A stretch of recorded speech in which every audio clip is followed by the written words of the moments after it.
Então, na aula de hoje, né, nós teremos duas partes. A primeira parte da aula, nós vamos discutir os distúrbios do sono, mas como é que eu faço o diagnóstico do distúrbio do sono? E, em seguida, nós vamos discutir, né, o primeiro tópico, o primeiro distúrbio do sono propriamente dito, que é a insônia. Então, nessa primeira parte, falamos das técnicas de diagnóstico, das metodologias que existem, né, dos modelos de diagnóstico e dos tipos de distúrbios. E aí vamos detalhar a insônia. Tá ok? Então, como é que eu faço, né, um diagnóstico do distúrbio do sono?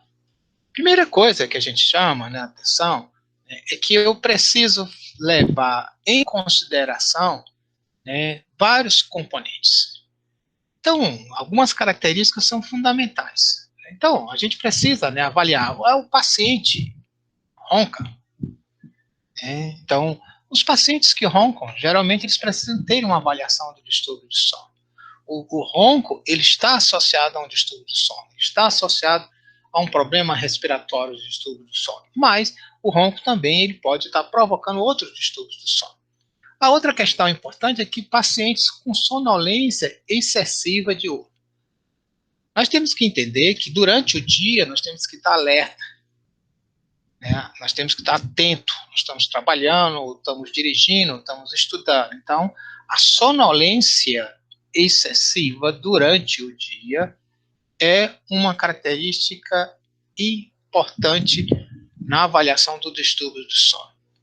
A outra questão é se o paciente, o sujeito, ele tem dificuldade tanto para iniciar o sono como para manter o sono. Então, são duas questões importantes, dois tópicos importantes.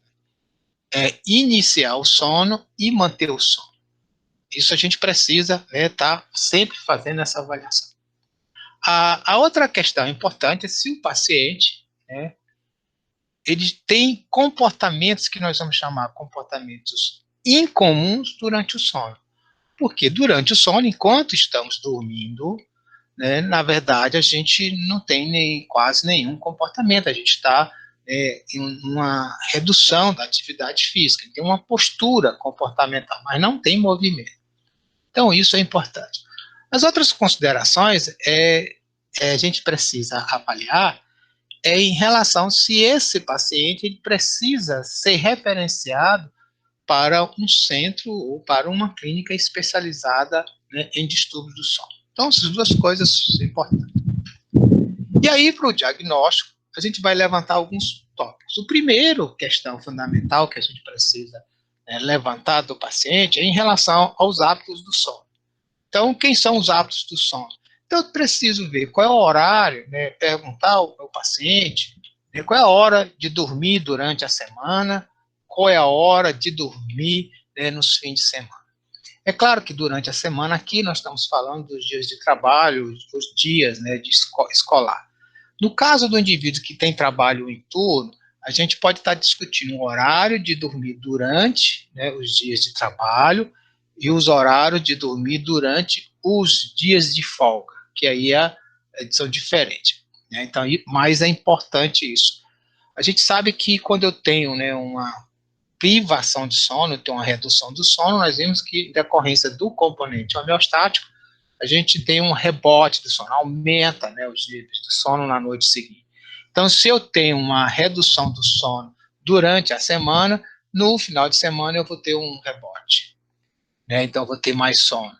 A outra questão é o horário de acordar durante a semana, bem como também o horário de acordar nos fins de semana.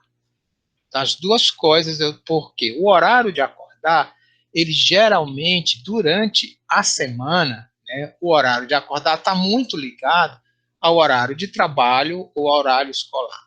Enquanto que nos finais de semana ele é livre e às vezes você tem uma mudança.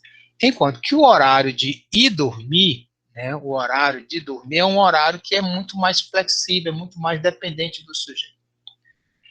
A questão importante que a gente precisa ver é o tempo que ele leva para adormecer, que nós vamos chamar de latência do sono. Né? Então, você tem que perguntar ao sujeito, olha, quando você deita, quanto tempo você leva para dormir? É de se esperar que esse tempo, né, ele esteja em torno de 15 a no máximo meia hora, mas em geral o recomendado é próximo de 15 minutos. Né? O despertar durante a noite, se esse paciente desperta durante a noite, isso é importante, e o tempo que ele leva, quando ele desperta à noite, né, o tempo que leva para voltar a dormir. Então, se o paciente desperta, por exemplo, para ir ao banheiro, ou se desperta por causa de um ruído, qual é o tempo que ele leva para voltar para dormir? E aí tem alguns sintomas importantes que a gente precisa estar também investigando.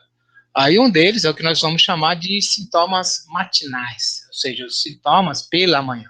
Se o indivíduo acorda de boca seca, isso é importante, se o indivíduo, geralmente, os indivíduos que têm alterações, né, no sistema respiratório, principalmente nasal, eles vão dormir e vão respirar durante o sono, enquanto estão dormindo pela boca, vão fazer respiração bucal, e essa respiração bucal pode levar à boca seca. Então, é importante a gente estar avaliando isso. A questão importante é se o indivíduo acorda com dor de cabeça. Essas dores de cabeça podem indicar algumas alterações neurológicas que nós vamos ver ao longo da nossa aula. E congestão nasal, ou seja, se o indivíduo acorda e está respirando bem. A outra questão é sobre o funcionamento diurno, né? Ou seja, como é que está o dia. A questão é se ele tem sonolência, né? E aí investigar várias situações específicas que o paciente tem facilidade para adormecer, como, por exemplo, dirigir, estar num ônibus, numa sala de aula, no trabalho, assistindo TV, lendo, etc.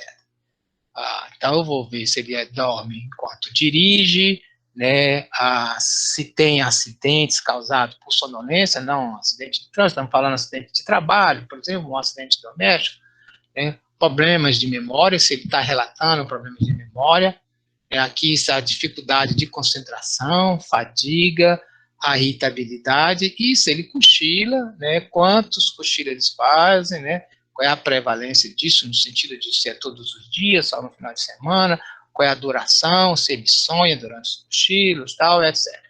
Porque na hora se você faz a pergunta se ele sonha, você está tentando, né, avaliar se ele está entrando, né, em sono REM, né, durante, né, o cochilo. Então, isso aqui tudo que nós vimos aqui são alterações que ocorrem durante o dia e é uma disfunção, né, diurna que a gente precisa estar avaliando, ou seja, a consequência do sono. As outras são observações, né, que são dadas pelo parceiro ou pela parceira, né, do paciente, né? Ou então, né, no caso, né, do paciente que está internado, né, em relação a atendente de enfermagem ou serviço de enfermagem, pode dar essa informação. Então, a primeira, assim, se o indivíduo ronca, qual é a intensidade desse ronco? Se ele é leve, se ele é moderado, se ele tem apneia, se o indivíduo percebe que ele tem parada respiratória, né? Ou seja, se a respiração dele tem asfixia, ele é ofegante, se ele tem excitações, ou seja, ele tem muitos movimentos, né, durante, né, essa questão, que aí a gente vai ver se esses movimentos, por exemplo, eles são movimento das pernas, né, eles relatam cãibra, ele tem, por exemplo, a questão das pernas inquietas, o movimento das pernas são movimentos rítmicos, também pode ser movimentos, por exemplo, do tronco, da cabeça, né, e as pernas inquietas são sintomas semelhantes à dormência, à irritação, à coceira, né, nos membros inferiores. Alguns sintomas que nós vamos chamar de sintomas narcolépticos, é sempre avaliar, ou seja, a catalepsia, que são crises, né, de atonia muscular durante a vigília, isso pode acontecer sem o indivíduo entrar em sono. Se o indivíduo tem alucinações, isso é importante, ou seja, tanto logo imediatamente após o sono, né, quando ele desperta, ou antes dele dormir, principalmente isso. A paralisia do sono, ou seja, se ele acorda em alguns momentos e não consegue fazer movimentos, que é o que a gente chama de paralisia. Se eu tenho comportamentos automáticos, né, durante o sono, aqui inclui inclusive falar, etc., movimentos motores, e se o sono, né, ele é interrompido. Tudo isso aqui tem muita relação com direcionamento para a narcolepsia. A questão do aparelho geniturinário é importante, a noctúria, né, que é o urinar à noite, né, e se ele tem, por exemplo, alguma alteração, né, disfunção, tem uma disfunção sexual. Isso é importante porque essas duas disfunções têm relação, né, com o controle do sono. E outras questões importantes, critérios que a gente deve levar para o diagnóstico, né, para fazer o diagnóstico, é se ele teve aumento de peso, se ele tem sonambulismo, né, se ele tem comportamento, né, relacionados aos sonhos, principalmente comportamentos agressivos com parceiro ou com a parceira, tal, etc. Todas essas questões que são importantes a gente estar avaliando, né, no paciente, né, enquanto ele